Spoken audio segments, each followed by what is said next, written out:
ये है 32 इंच की LCD, फर्स्ट का भी चैनल ये ऑन वगैरह हो रही है, मगर इसमें डिस्प्ले आ रहा है, रोशनी लगा के बंद हो जा रही है। ये देखो, ये मैंने पावर ये ऑन हो किया,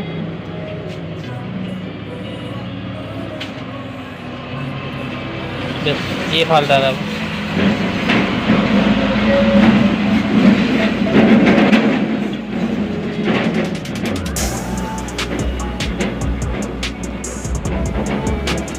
ये ऑफ किया, ये मैंने ऑन किया।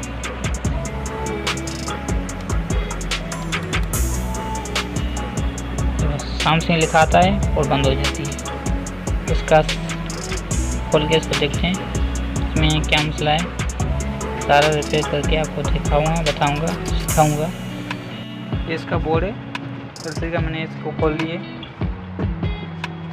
इसमें ये प्लास्टर का ये कंसर फटा पड़ा है, ये एक्सचेंज करके देखते हैं तो चलता है कि नहीं। तो चलता है, ठीक है ना। तो इसकी LCD का जो भी मसला है आपको मैं दिखाता हूँ। पहले ये इसको बदल करें, जो जाहिर है कंसर फटा पड़ा है इसमें। ये देखिए कंसर की हालत। सुसाइड के लिए तो मेरा नाम आ जाएगा। मासी जब मैं उससे मिलने गया तो बिल्कुल ठीक थी वो ऐसा नहीं करने वाली, वो सिर्फ पूछती है ये सब। लेकिन मासी मुझे एक बात समझ नहीं है। क्या? उसने मुझे बोला कि